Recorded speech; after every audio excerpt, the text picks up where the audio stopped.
Welcome to 25 education. मैं Ajay sir आज आपका बोर्ड के एग्जाम से पहले व्याकरण का समास लेकर आया हूं। मेरे प्यारे बच्चों, समास को आप इतना अच्छा इजी और नैनो सेकंड में बताऊंगा कि आपका एग्जाम में आने वाला समास से क्वेश्चन एक भी नहीं छूटेगा और आप फाड़ के आ जाओगे क्वेश्चन को। ठीक है, तो आप आज बढ़िया से मेरे साथ समास को समझो, जिंदगी भर लाइफ टाइम कभी नहीं भूलोगे। एक नैनो सेकंड में आपको क्लियर करवाता हूं, बशर्त आप सिर्फ एंड तक वीडियो में बने रहो और देखो कि कैसे आपका समास क्लियर होता है और लाइफ टाइम के लिए। आपने अभी तक कितनों बार भी समास पढ़ा होगा व्याकरण में, लेकिन अभी तक बढ़िया से आप पकड़ नहीं पाते कि सर ये कौन समास होगा, ये हमेशा मिस्टेक हो जाती है। लेकिन मैं आज जो बताने वाला हूं आपको इतना दमदार तरीके से बताऊंगा कि आपको लाइफ टाइम के लिए समास जिंदगी भर याद रहने वाला है। ठीक है, तो चलिए सबसे पहले देखते हैं बिना देरी किए हुए कि देखिए हिंदी व्याकरण का जो आपका व्यवहारिक व्याकरण में जो प्रश्न आएगा उसमें से समास का कुछ आ सकता है कि ये जो है कौन सा समास है, या फिर जिसके प्रथम पद या उत्तर पद प्रधान हो वो कौन सा समास होता है।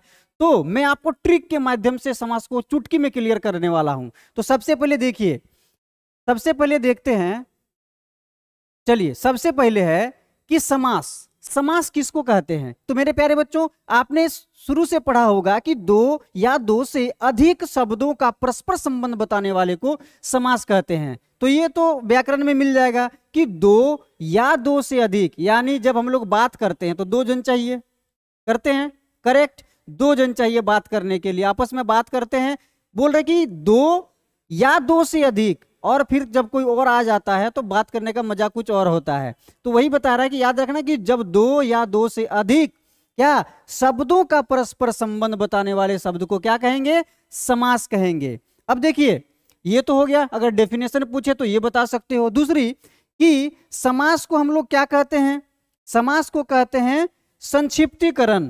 क्या कहते हैं, संक्षिप्तीकरण कहते हैं। देखो ये जो समास है आपका, इसको हम लोग कहते हैं संक्षिप्तीकरण। क्या कहेंगे, संक्षिप्तीकरण, यानी संक्षिप्तीकरण को भी समास कहते हैं। अब ये भी जानते हैं कि समास के 6 भेद होते हैं। कितने भेद होते हैं, समास के 6 भेद होते हैं। कितने भेद होते हैं, समास के 6 भेद होते हैं। अब देखिए आपसे ये भी पूछ सकता है कि सर समास का विलोम क्या होगा, समास का विलोम क्या होगा। तो समास का विलोम हो जाएगा व्यास। क्या हो जाएगा, समास का विलोम शब्द हो जाएगा व्यास, याद रखो। ठीक है, चलिए अब अगला देखते हैं कि अगला क्या होगा। अगला देखिए, अगला क्या है कि समास के भेद हम सभी सब जानते हैं कि समास का भेद कितना है भाई, 6। अब याद रखने के लिए द्वंद्व, द्विगु, तत्पुरुष, कर्मधारय, अव्ययी, सब बहुब्रीहि सब आपने पढ़ा होगा। लेकिन अगर हम यहां पर एक लिखते हैं, क्या लिखते हैं, सॉरी लिखेंगे ददत। ठीक है, द द त अ कब, ददत कब। ठीक है, ददत कब, ददत कब, यानी द्विगु द्विगु, ये द्वंद्व, द्विगु और तत्पुरुष, ये हो गया इधर 3, और अवयवी भाव, कर्मधारय और बहुब्रीहि समास। ठीक है, ये याद रखो कब। ठीक है, चलिए तो पहला है द्वंद्व समास, द्विगु समास, तत्पुरुष समास, कर्मधारय, अवयवी भाव और बहुब्रीहि समास। ठीक है, अब हम क्या करेंगे, आगे बढ़ेंगे, देखेंगे शॉर्ट ट्रिक के माध्यम से कि द्वंद्व समास किसे कहते हैं। ठीक है, तो देखिए कि जिस समास में पूर्व पद, यानी पूर्व पद मतलब क्या, पहला पद, उसका पहला पद क्या हो, पहला पद क्या हो, पहला पद और उत्तर पद दोनों ही प्रधान हो। उसका प्रथम पद और अंतिम पद यानी उत्तर पद अगर प्रधान हो तो वो क्या होता है, द्वंद्व समास होता है। कौन सा समास होता है, द्वंद्व समास होता है। ये तो हम लोग जानते हैं और पढ़ते आए हैं। अब ट्रिक देखो, यहां पर ट्रिक को समझो कि ट्रिक क्या है। तो द्वंद्व समास में अधिकतम योजक आपको क्या होगा, द्वंद्व समास में योजक चिन्ह जो माइनस का तरह दिखे, ठीक है, घटाव का चिन्ह जैसा दिखे या फिर और रहे, तो समझ जाना भाई कि वो तो 100% क्या होगा, द्वंद्व समास होगा। ठीक है, अब देखिए मैंने आपको क्या बोला कि सर जिसमें आपका योजक चिन्ह हो या फिर और हो तो वह क्या होगा, कौन सा समास होगा, वो द्वंद्व समास होगा। अब जैसे देख लीजिए यहाँ पे माता पिता, इसके बीच में क्या है, योजक चिन्ह है। क्या है, योजक चिन्ह है, माता और पिता के बीच में योजक चिन्ह है। अब देखिए राम कृष्ण, राम और कृष्ण के बीच में योजक चिन्ह है, चाहे और हो रह सकता है कि माता और पिता, राम और कृष्ण, भाई बहन, चाचा चाची, इस तरीके से रह सकता है। ठीक है, तो समझ जाना कि वो क्या होगा, द्वंद्व समास होगा। लेकिन मेरे प्यारे बच्चों ऐसा भी तो हो सकता है कि यहाँ पे रात और रात रहे, रात और रात रहे, फिर आप बोलोगे सर यहाँ योजक चिन्ह है तो आंख बंद करके मार देना है, क्या मार देना है, द्वंद्व समास। बट रुको जरा, ट्रिक तो यही है, ट्रिक को पहचानो कि मेरे प्यारे बच्चों ट्रिक को ध्यान दो कि जिसमें योजक चिन्ह रहे और विभक्ति लगा रहे, लोप रहे, तो उसे हम द्वंद्व समास तो कहते ही हैं। लेकिन द्वंद्व समास को 100% पक्का करने के लिए एक बात याद रखो, वो ट्रिक क्या है कि द्वंद्व समास हमेशा एक दूसरे का क्या होगा, एक दूसरे का विलोम होगा। ठीक है, लिंग वचन कुछ भी हो सकता है, लेकिन इतना याद रखना कि एक दूसरे का क्या होगा, वो विलोम होगा, एक दूसरे का क्या होगा, विलोम होगा, विलोम। अब जैसे जैसे माता का पिता, माता का पिता, भाई का बहन, राम कृष्ण, राम और कृष्ण, है कि नहीं, तो एक दूसरे का क्या होगा, वो विलोम होगा, है कि नहीं, माता पिता, भाई बहन, चाचा चाची। देखना कि योजक चिन्ह रहे, क्या रहे, योजक चिन्ह रहे, और उसमें क्या, विलोम रहे, एक दूसरे का विपरीत रहे, विलोम रहे, तो समझ जाना 100% वो शब्द क्या हो जाएगा, वो आपका क्या हो जाएगा, द्वंद्व समास हो जाएगा। 100% लिख लो आप। ठीक है, तो ये जो होगा कि समझ जाना, जो जिसमें योजक चिन्ह ट्रिक लगा रहे और एक दूसरे का विपरीत हो, तो समझ लेना 100% वो द्वंद्व समास होगा। क्लियर। चलिए अगला देखते हैं। अगला आपका है द्विगु समास। अब द्विगु समास में क्या होता है कि जिस समास में पूर्व पद क्या हो, कुछ नहीं याद रखना, बस पूर्व पद समझ लेना संख्यावाचक हो। ठीक है, तो मेरे प्यारे बच्चों याद रखना कि द्विगु, अरे चलिए, तो क्या है, द्वि मतलब दो हैं। इससे भी याद रखना कि जिस समास में पूर्व पद संख्यावाचक हो, यानी संख्या में रहे जिसका पहला पद, समझ जाना कि वो द्विगु समास है। ठीक है, और कुछ याद नहीं रखना डेफिनेशन, बशर्ते याद रखो कि जिस समास में पूर्व पद यानी उसका पहला पद क्या होगा, संख्यावाचक होगा, तो वो क्या होगा, द्विगु समास होगा। कौन सा समास होगा, द्विगु समास होगा। अब जैसे देखिए यहाँ पर उदाहरण में नवरत्न, नौ यानी पहले क्या आ रहा, संख्या आ रहा है, 9 माने 9। त्रिभुवन यानी त्रि पहले आ रहा मतलब 3, यानी जिस शब्द में सबसे पहले जो पूर्व पद है वो आपका संख्यावाचक देखने को मिल जाए, आंख बंद करके मार देना कि वो क्या होगा, द्विगु समास होगा। ठीक है, तो देखिए जैसे नवरत्न, 9 रत्नों का समूह, त्रिभुवन यानी 3 भुवनों का समूह, सप्त मंजिल यानी 7 मंजिल, है कि नहीं। तो आपको जिसमें क्या संख्यावाचक नजर आए, मार देना एकदम 100% श्योर होकर के कि वो द्विगु समास होगा। ठीक है, चलिए अगला देखते हैं। अगला है तत्पुरुष समास। तो मेरे प्यारे बच्चों इसमें तत्पुरुष समास है और तत्पुरुष का भी 6 भेद है। तो ये मैं आपको लास्ट में बताता हूं, और ये लास्ट में क्यों बताऊंगा आपको पता चल जाएगा। तो इसको मैं लास्ट में करता हूं क्योंकि इसके 6 भेद एक्स्ट्रा हमें पढ़ना होगा। ठीक है, ताकि कोई भी समास छूटे नहीं। तो चलिए इसको हम लोग स्किप करते हैं और आगे आते हैं कर्मधारय पे। ठीक है, अब देखिए कर्मधारय समास किसे कहेंगे, सर जिस समास का पूर्व पद विशेषण और उत्तर पद विशेष्य हो। अब आप लोग पढ़ चुके हैं विशेषण किसे कहते हैं, विशेष्य किसे कहते हैं। तो मेरे प्यारे बच्चों याद रखना, जिस समास का प्रथम पद यानी पहला पद पूर्व पद क्या हो, विशेषण हो, और अंतिम पद यानी उत्तर पद क्या होगा, विशेष्य हो, तो वहां पर वो कर्मधारय समास कहलाएगा। बोले सर अब कैसे। तो देखिए सीधी तौर पर उतना कुछ मत याद रखो, याद रखो ट्रिक देखो यहाँ पर हमने आपके लिए स्पेशल ट्रिक बनाया है कि विशेषता बताने वाले पद को, विशेषता बताने वाले समास को ही कर्मधारय समास कहते हैं। क्या कहते हैं, कर्मधारय समास कहते हैं। किस समास को, सर जिसकी विशेषता बताने वाले शब्द हो, विशेषता बताने वाले। ठीक है, अब देखिए यहाँ पर जैसे काली मिर्च, यहाँ जो मिर्च है वो विशेष्य है। क्या है, विशेष्य, क्या है, विशेष्य है, ठीक है। और जो काली है वो उसकी विशेषण है, यानी विशेषता है, ठीक है। तो देखिए यहां पर काली मिर्च है, यानी ऐसा मिर्च जो काली हो, तो मिर्च की विशेषता क्या है, काली है जो मिर्च। नील कमल, तो कमल यहां पर विशेष्य और विशेषण हो गया नील। तो मेरे प्यारे बच्चों नील, नीला है जो कमल, यानी नील कमल। अब देखिए पीतांबर, पीला है जो अंबर, पीतांबर है। लेकिन यहां पर आपको ध्यान देने वाला बात होगा कि पीतांबर का अर्थ भी कुछ अलग होता है। तो क्या यह कर्मधारय समास होगा? चलिए आगे देखते हैं।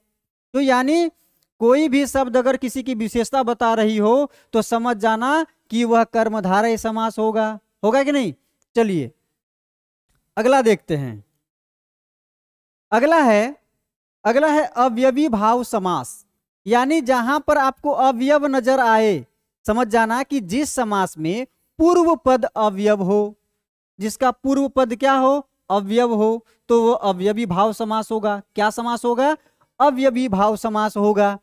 अब इसका ट्रिक देख लो, ट्रिक में क्या है सर, ट्रिक भी बता दीजिए। तो ट्रिक में क्या है कि प्रत्येक उपसर्ग वाला शब्द ही अवयवी भाव समास होगा, प्रत्येक क्या उपसर्ग वाले। अब बताओ सर उपसर्ग क्या होता है?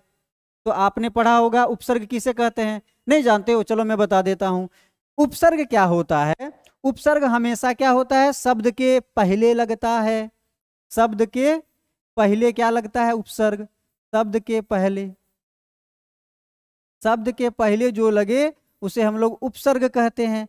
और प्रत्यय किसे कहते हैं? जो शब्द के पीछे लगे, यानी ऐसा शब्द जो उस शब्द के आगे लग करके उसका क्या करे, अर्थ को बदल दे, उसे हम लोग उपसर्ग कहते हैं। अर्थात उपसर्ग वाले जितने भी शब्द हैं, जितने भी समास होगा वो हमारा क्या हो जाएगा, अवयवी भाव समास हो जाएगा। क्या हो जाएगा? अवयवी भाव समास होगा। अब देखिए जैसे यहां स्थान है, मेरे प्यारे बच्चों गौर करना उदाहरण पे, स्थान है, स्थान के आगे हम क्या लगा दिए, यथा। क्या लगा दिए? यथा। तो क्या बन गया? यथास्थान। तो ये शब्द के पहले न लगाएं, यानी प्रत्यय हो गया, तो यथास्थान हो गया, यानी स्थान के अनुसार। किसके अनुसार? स्थान के अनुसार। अब देखिए अगला जीवन है, यहां पे जीवन, जीवन के आगे आ लगा दिए। क्या लगा दिए? आ लगा दिए। तो क्या बन गया? आजीवन। आजीवन का अर्थ होता है जीवन भर। अब देखिए यहां पर दिन है, दिन है, दिन के आगे लगा दिए प्रति। क्या लगा दिए? प्रति। तो हो गया प्रतिदिन। अब प्रतिदिन का अर्थ होता है कि प्रत्येक दिन। तो आजीवन हो गया, प्रतिदिन हो गया, यथासंभव हो गया। इस तरीके से जो भी शब्द में पहला शब्द क्या हो, उपसर्ग वाले शब्द हो, तो समझ लेना कि वह क्या होगा, अवयवी भाव समास होगा। क्लियर? चलिए आगे बढ़ते हैं।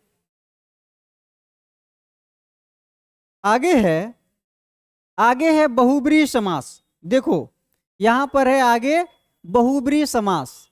बहुब्रीहि समास जिस समास में दोनों पदों के माध्यम से तीसरे का अर्थ का बोध हो। यानी हम लोग जब बात करते हैं आपस में तो दो जन होते हैं, यानी दो लोग होते हैं, दो पद होते हैं, समझो। और फिर हम लोग बात करते हैं किसका? तीसरे का। मतलब क्या? हम लोग चुगली करते हैं। जब दो जन मिलते हैं तो तीसरे का चुगली होता है, दूसरे का बात होता है। यानी ये क्या हुआ कि हम लोग दो जन मिले और तीसरे का बात कर रहे हैं।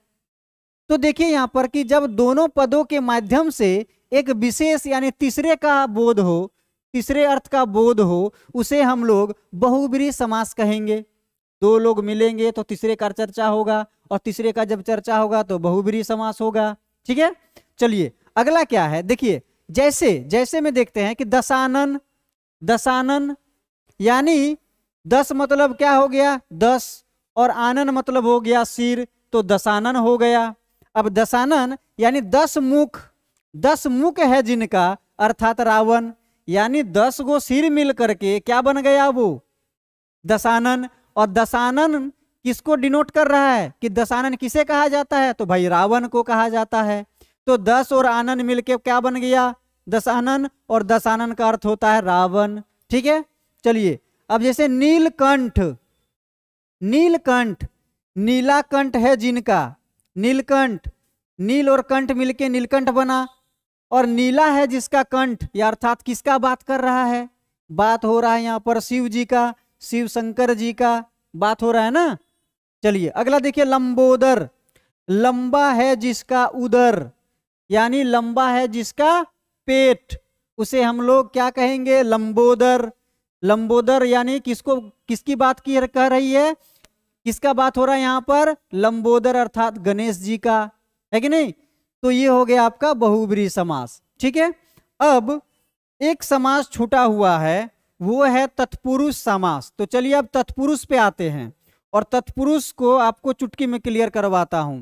तत्पुरुष समास में देखिए कि जिस समास में पूर्व पद गौण तथा उत्तर पद यानी अंतिम पद प्रधान हो, उसे तत्पुरुष समास कहते हैं। अब देखिए है तो बहुत इजी, लेकिन इसका जो 6 भाई है वो लोग से अगर प्रश्न पूछ दे तो फिर आप घबरा जाते हो, ये कैसे हो गया सर। तो घबराओ नहीं, मैं बता रहा हूं आपको। चलिए, आपने कारक तो पढ़ाई होगा, कारक तो पढ़ाई होगा। तो कारक में क्या है, कर्ता ने कर्म को करण से संप्रदान में पर है, अपादान से संबंध काके की अधिकरण में पर, इस तरह से पढ़े होंगे आप लोग। तो जो कारक है उसमें से सिर्फ कर्ता को हटा दो। किसको हटाना है, कर्ता को हटाना है। बाकी जो भी है वो लिख करके, उसका विभक्ति लिख करके पीछे लगा दो समास। ठीक है, लगा दो समास। ठीक है, अब देखिए तो हम लगाते हैं कि जिसका पूर्व पद गौण हो और उत्तर पद क्या हो, प्रधान हो, तत्पुरुष समास कहते हैं। अगर ये पूछे तो मार लोगे। दूसरा है कि इसके 6 भेद हैं। कितने, 6।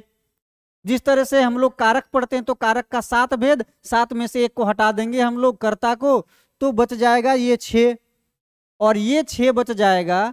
तो उसमें देखिए कर्म तत्पुरुष, तो हम लोग जानते ही हैं कर्म में क्या होता है, को या का, करण से, संप्रदान के लिए, अपादान से, संबंध काके की है, अधिकरण में पर। ये ट्रिक याद रहेगा तो आप चुटकी में कर लोगे कि सर ये कौन सा तत्पुरुष समास होगा। अब देखिए कैसे, तो कैसे, तो उदाहरण को देखिए। सबसे पहले यहां पर दिया रहेगा मतदाता। मतदाता का अर्थ क्या होता है बेटा, मतदाता का अर्थ होता है मत को देने वाला, यानी वोट को देने वाला। तो यहां पर क्या छिपा हुआ है, को किस में होता है, किस में होता है, कर्म तत्पुरुष में होता है। तो मार देंगे झटाक से एकदम, कर्म तत्पुरुष होगा सर ये मतदाता। अब हो गया गिरह कट, यानी ग्रह को काटने वाला, को यहाँ छिपा हुआ है।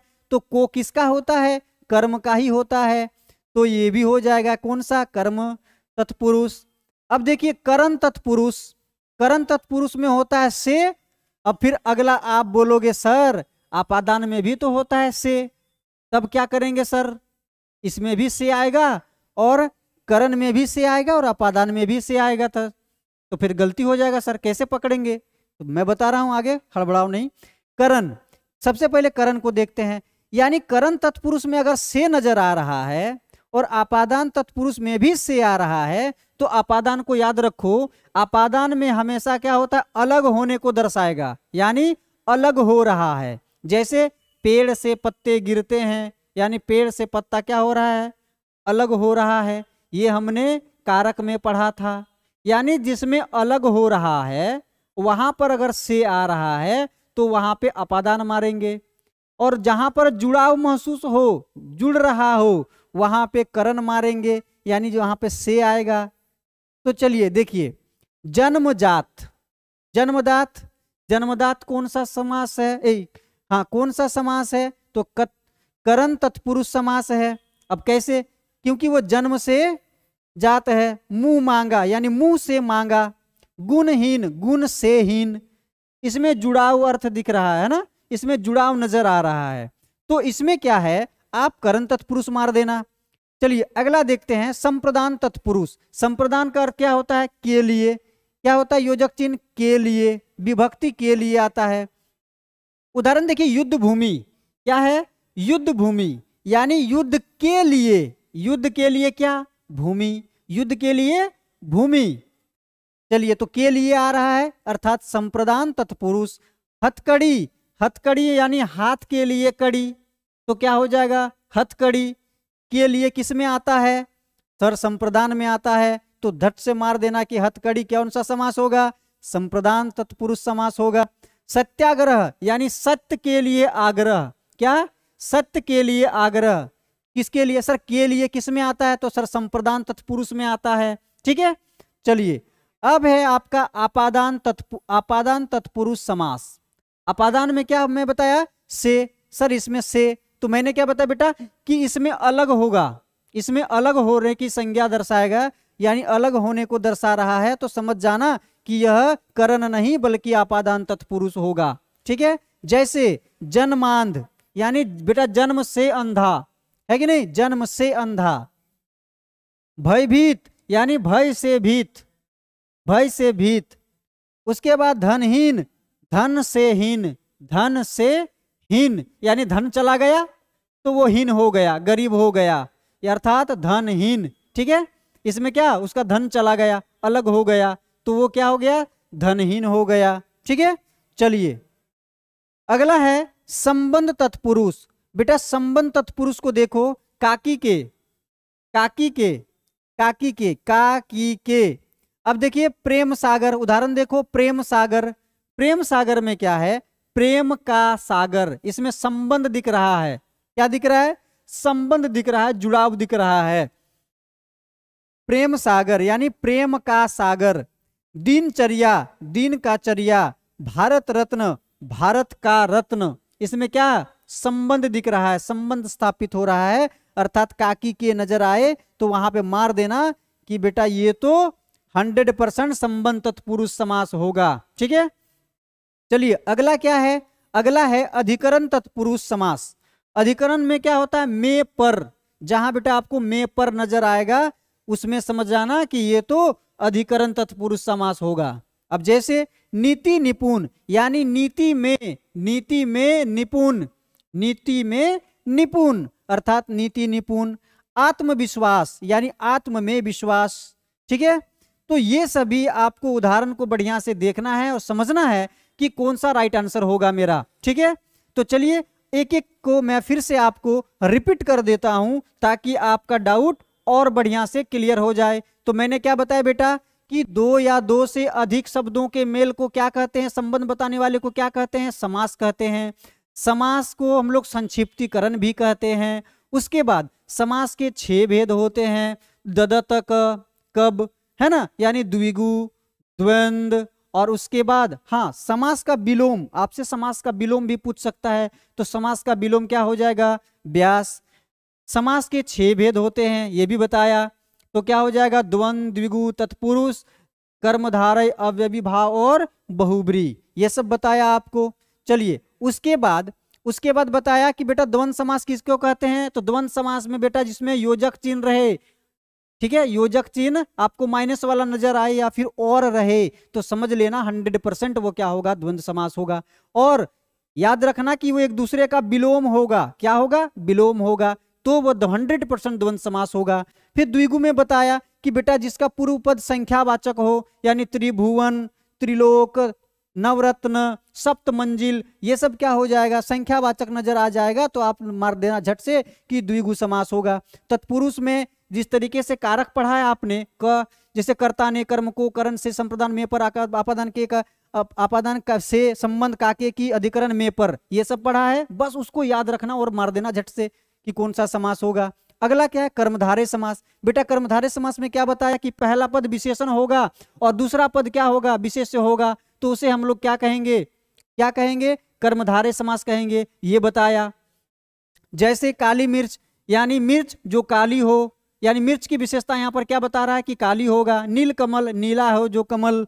पीताम्बर, पीला हो जो वस्त्र। ठीक है, चलिए अगला बताया बेटा अव्ययी भाव समास। अव्ययी भाव समास मतलब प्रत्येक उपसर्ग वाला शब्द को हम लोग कहते हैं अवयवी भाव समास। जैसे आजीवन है, प्रतिदिन है, उसके बाद हो गया यथास्थान, यथासंभव। ठीक है, चलिए क्लियर। अब है बहुब्री समास। बेटा मैंने क्या बताया कि जब दो लोग आपस में बात करते हैं तो तीसरे की बात करते हैं, आपस खुद का बात नहीं करेगा कि भाई साहब कैसे हो।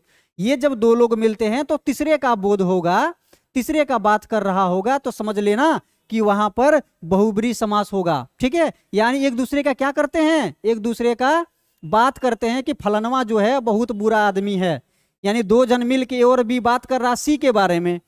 जैसे दशानन, 10 सिर वाला यानी 10 मुख वाला, जिसका अर्थ क्या हो जाएगा रावण। नीलकंठ, नीला हो जिसका कंठ, शिव जी के बारे में बात हो रही है। लंबोदर, लंबा है जिसका उदर, गणेश जी के बारे में बात हो रही है। तो बेटा मैंने आपको A to Z समास क्लियर कर दिया। आप बशर्ते एक बार देख लो, सारा नैनो सेकंड में आप क्लियर हो जाएगा और लाइफ टाइम जिंदगी भर कभी नहीं भूलोगे। चाहे कोई भी एग्जाम आए, समास को यूं चुटकी बजा करके उड़ा दोगे। ठीक है, तो चलिए आज का सेशन आपको कैसा लगा, और एग्जाम में जाने से पहले एक बार जरूर देख लेना ताकि 100% एक भी क्वेश्चन समास से आपका न छूटे। चलिए आज का सेशन यहीं पे समाप्त करते हैं। जय हिंद।